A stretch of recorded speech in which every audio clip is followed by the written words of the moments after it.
30 kilometre की altitude या height से लैंडर नीचे की ओर चंद्र की सतह पर जाने का प्रयास करेगा 23 अगस्त को। और उसके 2 घंटे पहले हम पूरे जो कमांड है वो यहाँ से जो हमारा बाइलालू अर्थ स्टेशन है वहाँ से अपलोड कर देंगे लैंडर मॉड्यूल के अंदर।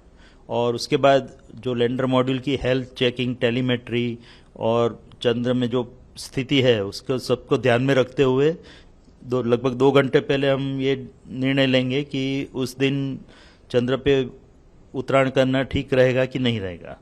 तो अगर मेरे ख्याल से कोई और मुश्किल तो आने वाली है नहीं और हम पूर्णतया 23 अगस्त को ही चंद्र पे उतरने का प्रयास करेंगे। बट अगर कोई हमको ऐसा आपत्तिजनक लगता है तो हम लैंडिंग को पोस्टपोन करके 27 अगस्त को करेंगे। तो उसके लिए भी हमने पूरा सावधानी बरती है और उसके लिए जो भी कार्य करना है वो जो सब प्रणाली है वो सब भी तैयार रखी है। तो हम जो मोस्ट प्रोबेबली हम 23 अगस्त को ही उत्तरायण करेंगे, अन्यथा 27 अगस्त को। और 23 अगस्त को 30 किलोमीटर की हाइट से वो लैंडर नीचे उतरने का प्रयास करेगा। तो और उसकी जो वेलोसिटी होगी 30 किलोमीटर की हाइट पे वो लगभग 1.68 किलोमीटर पर सेकंड, जो काफ़ी गति मानी जाती है, स्पीड मानी जाती है, उससे वो नीचे की ओर प्रयाण करेगा। और जैसा कि आपको पता है चंद्र का जो गुरुत्वाकर्षण है वो उसको नीचे की ओर खींचेगा। तो उसके बाद वो इसलिए हमको जो थ्रस्टर इंजन है उसको रेट्रोफायर करना पड़ेगा जिससे कि उसकी स्पीड कम होती जाए और धीरे धीरे जब चंद्र की सतह पर पहुंचेगा तब लगभग 0 स्पीड हो जाएगी उसकी। तो उसके लिए हमको इंजन थ्रस्टर फायर करेंगे। तो ऐसे 4 थ्रस्टर इंजन हमने लगाए हुए हैं लैंडर मॉड्यूल में। तो पहले 30 किलोमीटर से वो 7.5 किलोमीटर पे आएगा, वहाँ से 6.8 किलोमीटर पे आएगा।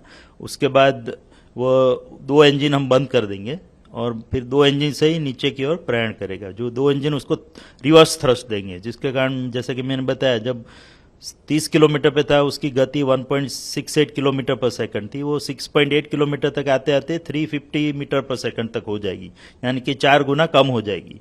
उसी तरह वो 6.8 किलोमीटर से फिर 800 मीटर तक आएगा और तब लगभग उसकी स्पीड जो है वो 0 मीटर पर सेकंड जैसी हो जाएगी। और उसके बाद सीधे 150 मीटर तक नीचे प्रयाण करेगा, जिसको वर्टिकल डिसेंट बोलते हैं।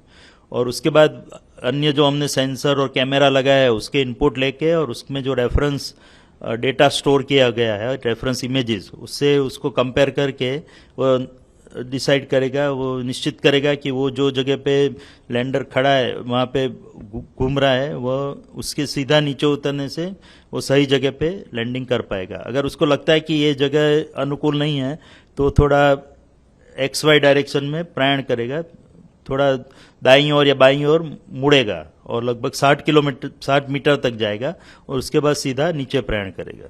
तो ये दोनों सिनेरियो हमने प्रोग्राम किए हुए हैं।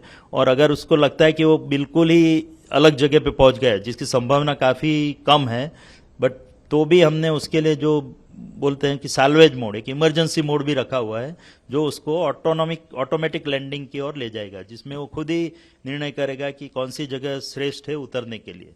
क्योंकि आपको पता होगा कि हम साउथ पोल यानी कि जो चंद्र के दक्षिण ध्रुव की ओर जा रहा है, कि वहाँ की जमीन बहुत ही उबड़ खाबड़ है, उसमें काफ़ी क्रेटर्स और बोल्डर्स है।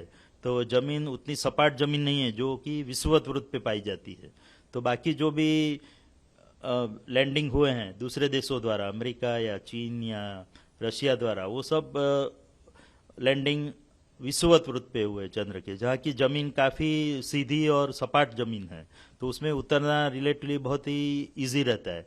बट उसको छोड़ के हमने साउथ पोल की ओर प्रयाण किया है 70 डिग्री लैटिट्यूड पे, और जो जहाँ की ज़मीन काफ़ी उबड़ खाबड़ है, हेजार्डस है जिसको कहा जाए, तो उस ज़मीन में से हमको एक सपाट एरिया फाइंड आउट करना है, जो एरिया जिसमें उतनी उबड़ खाबड़ ज़मीन ना हो। तो वो फाइंड करने के लिए हमने 4x2.4 किलोमीटर का एक एरिया आइडेंटिफाई किया है, लैंडिंग साइट जिसको बोलते हैं। और उसमें उसको अलग अलग 24 मीटर के भागों में डिवाइड कर दिया गया है। तो और उसमें से एक जगह पे हम उत्तरायण करेंगे, यहाँ पे नीचे प्रक्षेपण करेंगे।